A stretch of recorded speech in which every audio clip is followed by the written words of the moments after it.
আসসালামু আলাইকুম viewers, welcome to vibe with me. আজ আমি চলে আসছি নতুন 4টি ইউনিক রেসিপি নিয়ে। তার মধ্যে প্রথম রেসিপিটি হলো পাকিস্তানি পোলাও। পাকিস্তানি স্টাইলে পোলাও রান্না করার জন্য আমি একটি হাঁড়িতে তেলটা দিয়ে দিব। তেল দিয়ে তেলটাকে ভালো করে গরম করে তার মধ্যে দিয়ে দেব পেঁয়াজ কুচি আর চিকেনটা দিয়ে ভালো করে চিকেনটা ভেজে নিব। এরপর দিয়ে দিচ্ছি আলু, ফুলকপি, গাজর। এবার সবজিগুলোকে চিকেনের সাথে ভালো করে ভেজে নিব।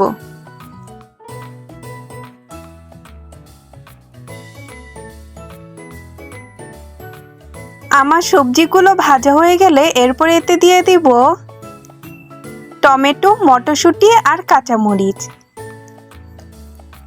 এবার সবজিগুলোকে আমি আরো কিছুক্ষণ ভেজে নিব। সবজিটা কিছুক্ষণ ভেজে এবার আমি এতে মশলা অ্যাড করে দিব। মশলা হিসেবে আমি আদা রসুন বাটা, হলুদ গুঁড়া, লবণ, জিরা গুঁড়া, মরিচ গুঁড়া দিয়ে দিব। মশলা দিয়ে এবার আমি সবজিটাকে ভালো করে কষিয়ে নিব। মশলাটা আমি পানি না দিয়ে কিছুক্ষণ কষিয়ে নিব, যাতে করে এর কাঁচা গন্ধটা চলে যায় এবং সুন্দর একটি গন্ধ বের হয়।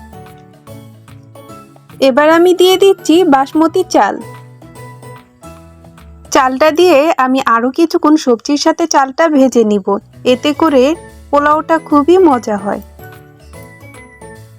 চালটা সবজির সাথে কিছুক্ষণ ভাজার পর এতে পরিমাণ মতো পানি অ্যাড করে দেব। পানি অ্যাড করে দিয়ে আমি এটা কিছুক্ষণের জন্য ঢেকে রেখে দিব। ঢেকে কিছুক্ষণ হালকা আঁচে রান্না করলে তৈরি হয়ে যাবে আমাদের পাকিস্তানি স্টাইলের বাসমতি পোলাও। তৈরি হয়ে গেল আমাদের বাসমতি চালের পাকিস্তানি পোলাও। সামনে ঈদে আপনারা চাইলে আমাদের এই রেসিপিটি একবার হলেও ট্রাই করতে পারেন।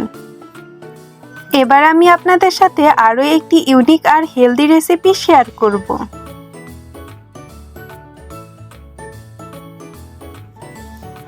রেসিপিটি বানানোর জন্য আমি একটি বাটিতে নিয়ে নিচ্ছি পালং শাক কুচি, গাজর কুচি, সেদ্ধ আলু, চিরা, পেঁয়াজ কুচি।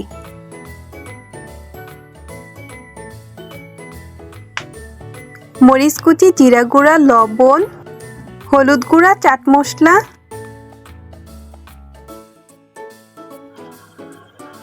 এবার সবকিছু একসাথে ভালো করে মেখে নেব।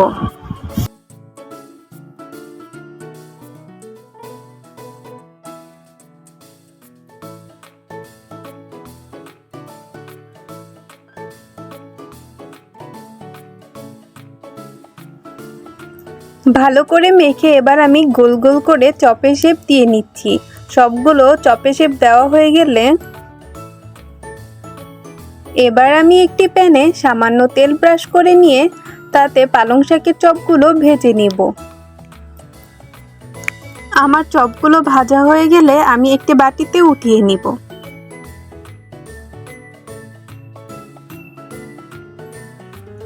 পরিবেশন করার জন্য আমি এখানে টক দই, ধনেপাতার চাটনি আর উপর থেকে সামান্য গাজর কুচি দিয়ে নিচ্ছি।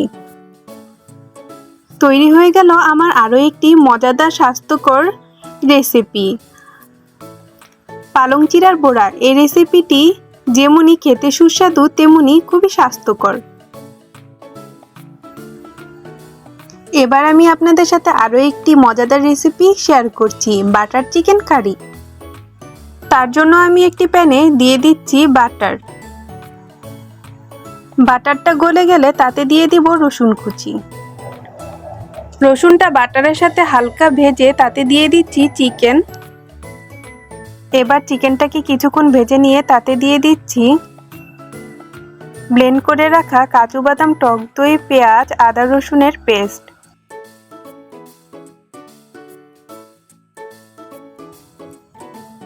কাশ্মীরি মরিচ গুঁড়া আর লবণ দিয়ে কিছুক্ষণ কষিয়ে নিব।